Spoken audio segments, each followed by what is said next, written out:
Tiens, on voit bien qu'on a un certain nombre de préjugés, d'images sur l'islam, de peur bien sûr, mais de méconnaissance de la religion musulmane. D'où la nécessité, et en tout cas c'est le travail qu'on fait au sein de l'Institut catholique de la Méditerranée, au sein du service pour les relations avec l'islam, de formation. Et on constate aujourd'hui de plus en plus de demandes, ce qui nous rassure un petit peu. En même temps que monte la peur, on a des demandes de formation pour connaître l'islam. Alors quelles sont ces peurs concrètement par exemple ? La peur, c'est d'être islamisé en France. C'est la peur.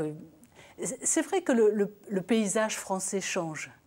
Bon, je crois qu'il faut les entendre, ces peurs. On a l'habitude de voir des clochers, on a l'habitude d'un paysage français. On voit apparaître des mosquées, on voit apparaître des femmes voilées, on voit apparaître des pratiques qui ne sont pas traditionnellement dans la culture française, même si ces pratiques, elles existaient depuis longtemps. Et voilà, donc ce paysage qui change crée une peur chez un certain nombre de Français en se disant, voilà, on est envahi. Quelques chiffres, peut-être, on peut parler de chiffres parce que c'est important pour qu'on se rende compte. Hein.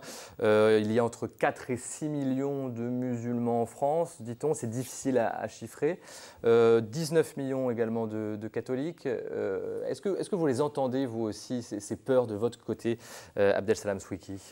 Les peurs chez les musulmans par rapport aux chrétiens et aux catholiques et à l'Église?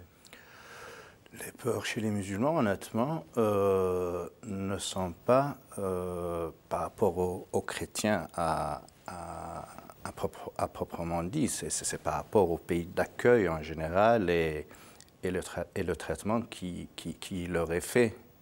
Et sachant que la chrétienté n'est pas au pouvoir, donc si parfois les musulmans s'insurgent et se sentent un peu malmenés par un certain nombre de dispositifs juridiques et autres. Mais c'est pas par rapport aux chrétiens ou à l'Église. Du tout. Est-ce que cette fois-ci dans l'islam, vous avez peur de quelque chose dans l'islam aussi, vous? Est-ce qu'il y a des peurs chez vous par rapport à l'islam et à certains musulmans? Bien entendu, l'ignorance, l'obscurantisme, le littéralisme, la fidélité à la lettre du texte au détriment de la profondeur spirituelle du texte, ce manque aussi que nous accusons chez nous par rapport à nos amis occidentaux en général. Je ne parle pas exclusivement de chrétiens qui, eux, ont réussi à faire leur aggiornamento, leurs réformes successives. Et nous, en revanche, nous peinons à instituer cette réforme et surtout de faire en sorte qu'elle soit adoptée par l'ensemble des musulmans, par la masse. Donc, elle se trouve chez les élites, chez quelques élites, mais pas davantage. Colette? Oui, moi, à la fois l'Église a fait un aggiornamento à Vatican II, dans cette entrée avec le Concile Vatican II, en conversation avec le monde, et en particulier avec les religions, comme disait Paul VI dans Ecclesiam Suam. Mais je pense que tous ces textes de l'Église qui parlent du dialogue, ils sont loin d'être entrés dans le cœur d'un certain nombre de chrétiens. Donc il y a encore tout ce travail à la fois de connaissance. Moi, je suis très frappée lorsqu'on fait des formations sur le dialogue et pas seulement sur l'islam, il faut les deux, que les gens méconnaissent complètement ces textes et découvrent tout à coup, ce qui est bien, ils arrivent à les découvrir, que ce qui est au cœur de l'Église, c'est bien ce dialogue avec l'humanité et avec les croyants des autres religions. Concrètement, comment se vit ce dialogue sur le terrain, par exemple à Marseille, où vous vivez tous les deux, sœur Colette? Le dialogue, on a l'habitude de dire dans l'Église, il y a 4 formes de dialogue, hein, le dialogue de vie, le dialogue des œuvres, le dialogue des spécialistes, des théologiens, et puis le dialogue de l'expérience spirituelle. Alors le premier dialogue, et celui qui me paraît essentiel, c'est celui du dialogue de vie, bien évidemment, qui se fait à la sortie des écoles, qui se fait dans les quartiers avec le voisin de palier, voilà. Donc ce dialogue-là, il est essentiel pour construire le vivre ensemble. C'est celui-là qu'il faut bâtir. Et il se fait dans un certain nombre de lieux à Marseille. Abdel-Salam Swiki, concrètement, au quotidien? Si on parle de ce dialogue, si vous voulez, institutionnalisé... Le dialogue de vie, on parle du dialogue de vie, voilà, par exemple. Avec nos amis chrétiens, on a, à notre niveau, institué 2 niveaux de dialogue. Un dialogue, on va dire, un peu savant entre imams et curés, qui traite d'un certain nombre de problématiques un peu pointues.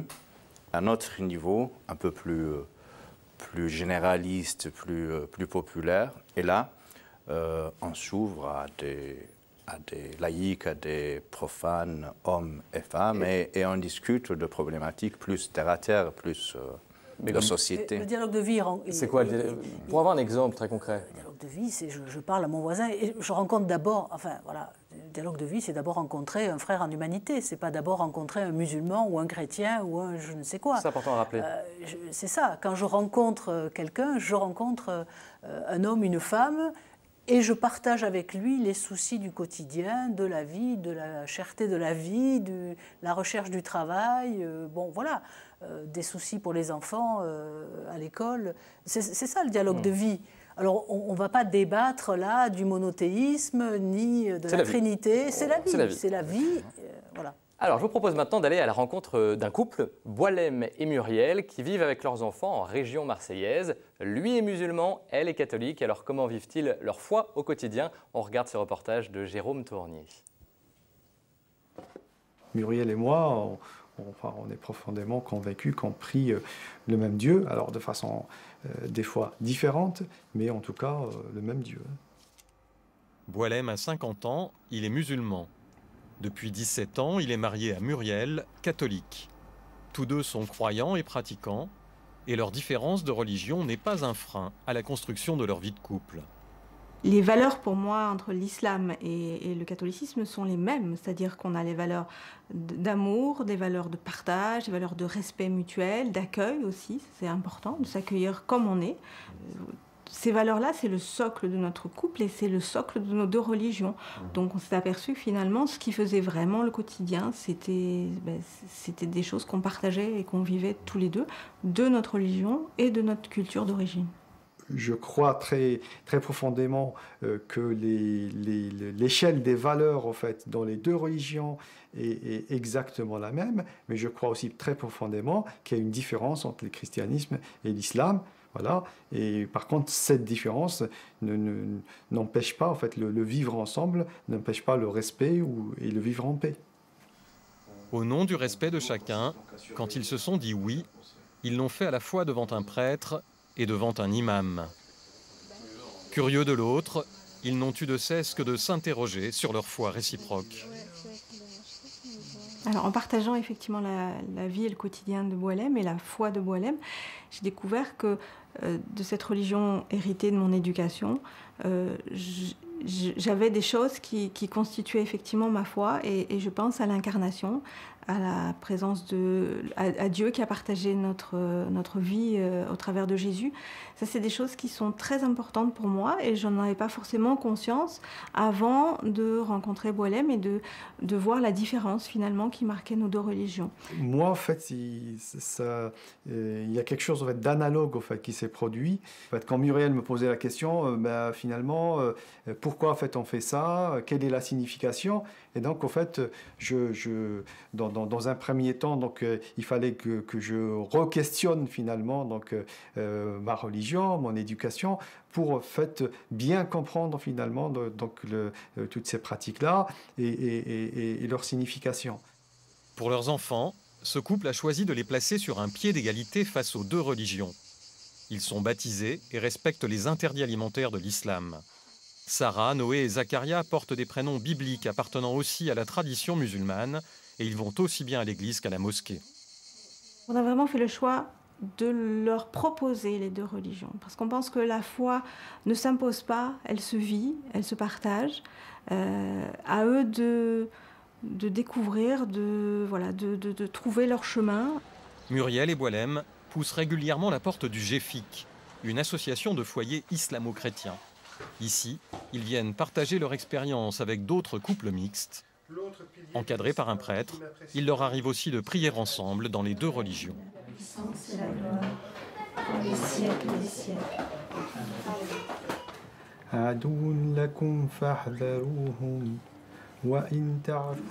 Est-ce que les musulmans et les catholiques croient vraiment au même Dieu, comme le dit Muriel? Je pense que ce n'est pas la bonne question. En tout cas, le mot « même » est un mot très ambigu. Nous avons la même chemise, veut dire qu'on en a deux. Nous avons le même médecin, veut dire qu'on n'en a qu'un. Donc, vous voyez, les textes du Concile disent « Nous croyons ensemble au Dieu unique ». Et je crois que la formule est meilleure que de dire le même Dieu. Ceci dit, nous croyons à ce Dieu unique de manière différente. Abdel-Salam Swiki. Tout à fait d'accord. Dieu nous a créés à son image et c'est le même Dieu, sauf que l'homme a réussi à renvoyer à Dieu le même comportement et a réussi à le recréer à son image, d'où justement cette variété. Et il ne s'agit pas d'une différence exclusivement entre chrétiens et musulmans, même à l'intérieur des musulmans. Ça m'arrive parfois de me demander si avec un certain nombre de mes co-religionnaires, on adore le même Dieu. Et oui, pour les uns, c'est un Dieu punisseur qui est aux aguets, il nous guette au tournant et à la moindre erreur, il nous tombe dessus. Ce n'est pas le Dieu que j'adore, le Dieu bonté, le Dieu pardon, le Dieu miséricorde.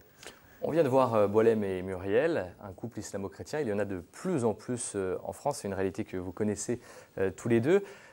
Quelles difficultés pose notamment, on l'a vu dans le reportage, l'éducation religieuse des enfants? Sœur Colette. Oui, la question fondamentale qui se pose pour les couples qui viennent nous voir pour fonder un foyer islamo-chrétien, c'est la question des enfants toujours. Bon, dans quelle religion vont-ils être élevés? Bon. Donc il y a des choix très divers selon les couples. Bon, là, le choix de Muriel et Boualem est de dire on les élève dans les deux religions, on leur montre et ils feront leur choix. D'autres disent on ne fait rien, ils ne sont ni baptisés, et puis ils choisiront tout seuls, mais il faut bien donner des éléments de choix. Il n'y a pas un modèle pour vous? Je ne pense pas qu'il y ait un modèle. Je crois que c'est les couples, dans le dialogue qu'ils ont entre eux, qui vont construire quelque chose. Mais c'est une aventure pas simple. Mais les enfants permettent le dialogue également, Abdel-Salam Swiki. À mon avis, oui. Et il s'agit plus au lieu de se poser la question, quel cheminement religieux ces enfants vont-ils adopter? Moi, je pense qu'il y a, au-delà de ces deux religions, il y a la religion du consumérisme, de la société qui les absorbe, qui les éloigne de Dieu. Moi, ce qui me préoccupe le plus, c'est surtout ça. Qu'avez-vous découvert sur votre foi, tous les deux? Sœur Colette, vous, en dialoguant avec les musulmans au quotidien à Marseille, et vous, Abdel-Salam Swiki, en dialoguant avec les chrétiens. Sœur Colette. La rencontre de l'autre renvoie toujours à sa propre identité et oblige toujours à creuser sa propre foi. Vous m'avez dit, la rencontre purifie ma foi en préparant l'émission. Oui, parce qu'elle m'oblige à la fois à trouver les mots de ma foi, pour pouvoir la dire à l'autre, mais de purifier aussi les mots que parfois je peux dire trop vite. Quand je dis « je crois en Dieu, Père, Fils et Saint-Esprit, je crois en la Trinité », qu'est-ce que je dis quand je dis ça? Quel est le fond quel est ce Dieu auquel je crois? Donc on est obligé, et moi il m'arrive dans la prière, et notamment en priant l'évangile de Jean, je crois que la rencontre des musulmans me fait découvrir davantage les mots de l'évangile de Jean. Et notamment sur cette révélation par le Christ du Père et de l'Esprit. Et du coup, de pouvoir dire, mais voilà, quand le musulman dit, pour moi, le Dieu, il y a un monothéisme strict, le Dieu est un, absolument, et c'est impensable d'entendre qu'il est un fils. Qu'est-ce que je dis quand je dis Jésus est fils de Dieu tous les dimanches dans le credo? Bon, voilà, donc ça purifie effectivement ma manière de croire. Et ça m'oblige à aller au fond et d'aller au fond de cette foi. Vous grandissez dans la foi, vous aussi, au contact des chrétiens, et notamment de Sœur Colette? Oui, c'est Sœur Colette et les autres frères et sœurs. Et au-delà aussi des religieux, moi je suis chercheur de cette confrontation et j'aime bien que ma foi se développe d'une manière dialectique. Parce qu'on nous accuse très souvent, nous les religieux, d'être trop crédules, niais, adhérer à toutes les superstitions. Et moi, je refuse que mon cœur soit une déchetterie où l'on entrepose des erreurs, voilà. Et donc, ma rencontre avec l'autre, justement, me fait corriger, rectifier un certain nombre d'erreurs et d'approches. Pour conclure, votre relation à Dieu vous aide à dialoguer, Sœur Colette? Ah ben oui, ma relation à Dieu, obligatoirement. Je dialogue à partir de là. Elle est fondée à la fois sur la prière, bien sûr, mais elle m'oblige, ma relation à Dieu me pousse à la rencontre de l'autre. J'ai besoin de l'altérité. J'ai besoin de l'altérité. Il est temps maintenant, merci à tous les deux, de retrouver Michel Cole pour sa chronique livre, pour un livre qui va sûrement vous intéresser tous les deux. On regarde ensemble. Le dialogue islamo-chrétien pose question. Les tensions au Moyen-Orient et leur impact chez nous alimentent ce malaise. Dans un livre d'entretien, un prêtre et un imam plaident pour développer le dialogue entre chrétiens et musulmans. Tarek Oubrou est grand imam de Bordeaux. Christophe Roucou est prêtre de la Mission de France, responsable du service national pour les relations avec l'islam.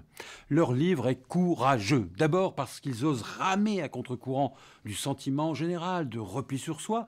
Ensuite parce que ces deux pédagogues du dialogue n'éludent pas les sujets qui fâchent. Les mariages mixtes, le prosélytisme, les conversions sont franchement débattus. L'autre réussite de ce livre est de présenter deux authentiques chercheurs de Dieu.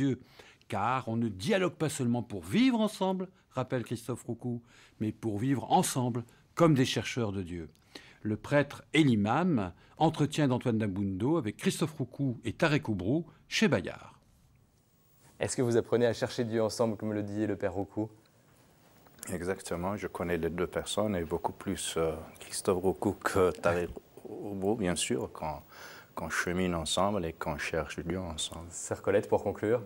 Oui, je crois que le fait de dialoguer nous conduit, nous tourne les uns et les autres ensemble vers Dieu. Eh bien, un grand merci pour votre témoignage ce matin sur le plateau du Jour du Seigneur et bon retour à Marseille. Avant de se quitter, quelques conseils de lecture, comme d'habitude. D'abord, ce numéro spécial de la revue du service des relations avec l'islam, qui, je vous le rappelle, fête ses 40 ans cette année. Et puis, un autre ouvrage, Le devenir de l'islam en France. C'est un ouvrage collectif écrit par des spécialistes du dialogue, chrétiens et musulmans, chez DDB Éditions. Et puis, pour apprendre à connaître la culture de l'islam, la revue Nour. Nour, ça veut dire lumière en arabe. C'est la nouvelle revue de l'islam éclairé. Dimanche prochain, nous parlerons de l'avenir de l'enseignement catholique avec son nouveau secrétaire général Pascal Balmand et Caroline Saliou, la présidente de l'association des parents d'élèves de l'école libre. La messe sera célébrée à Thoranglières, en Haute-Savoie. D'ici là, je vous souhaite de passer un très beau dimanche et une très belle semaine à tous.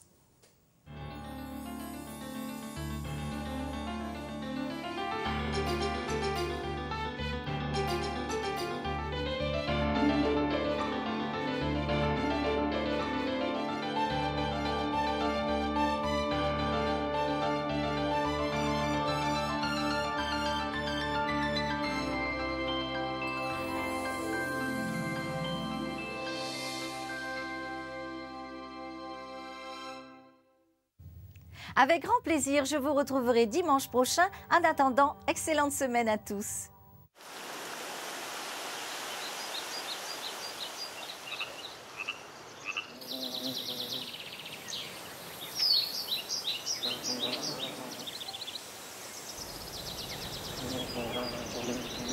Thank you.